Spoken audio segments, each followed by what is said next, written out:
تعالوا اليوم نسوي ضلمة عراقية.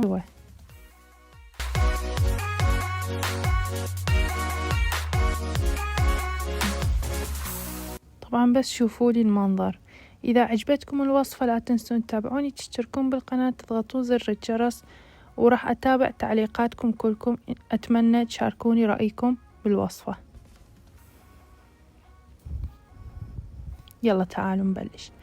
أول شي راح نخلي المكونات اللي راح أكتب لكم إياها كلها.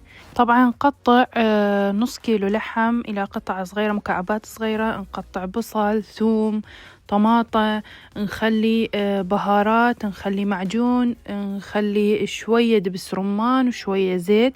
كلهم راح أكتب لكم إياهم بصندوق الوصف بالتفصيل.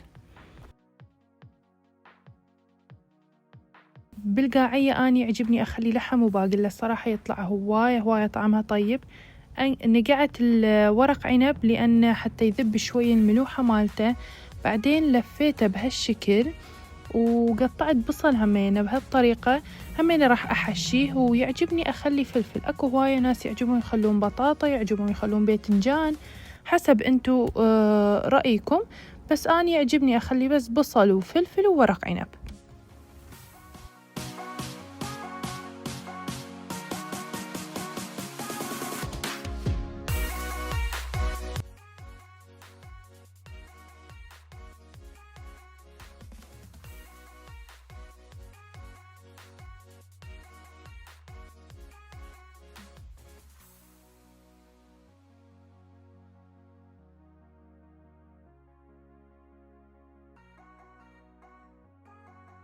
ورا ما نخلص اللف نصفتهم كلهم هيجي بطريقة كلش تكون زينة. لازم نرصهم يم بعض بطريقة بحيث انه لا يتحركون، لانه من نخلي المي اذا ما صفطناهم بشكل زين راح يدخل المي بيناتهم، وراح تفتح ويانا ورقات العنب.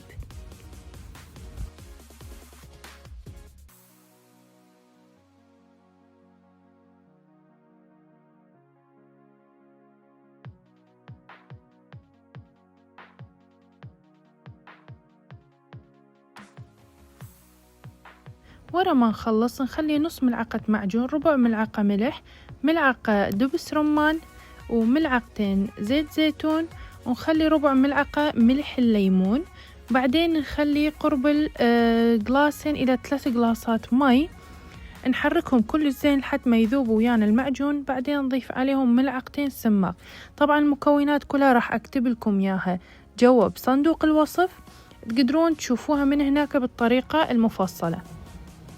ورا ما نخلص نخلي الجدر على النار شوية تحمس ويانا الباقلة واللحم، وبعدين نخلي المي فوقاتها، نخليها نص ساعة على نار عالية. بعدين نخليها ربع ساعة على نار هادية تهدى شوية، وبعدين تصير جاهزة. تقدرون تقدموها بالطريقة اللي تعجبكم. ألف عافية.